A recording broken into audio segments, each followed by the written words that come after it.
mkubwa wa kombe la dunia wa kundi G ambao tumetoka kutazama siku ya leo kutokea katika nchi ya Marekani ni mtanangi ambao umekutanisha klabu ya soka ya Juventus kutokea katika nchi ya Italia dhidi ya Wydad Casablanca kutokea katika nchi ya Morocco, mchezo ambao umemalizika kwa klabu ya soka ya Juventus kuweza kufanikiwa kuibuka na ushindi wa mabao 4-1 ukiwa ni mchezo wa mkondo wa pili hatua ya makundi kombe la dunia kwa mwaka 2025 kwa ngazi za vilabu. Fahamu tunakwenda kutazama mchezo huu kwa sababu nyota wa zamani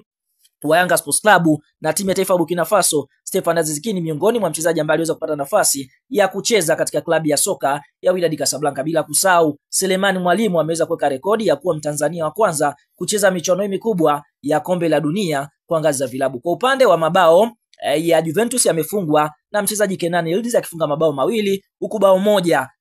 Wydad wamejifunga huku Dusan Vlahovic akifunga bao moja, lakini bao la kufutia machozi kwa upande wa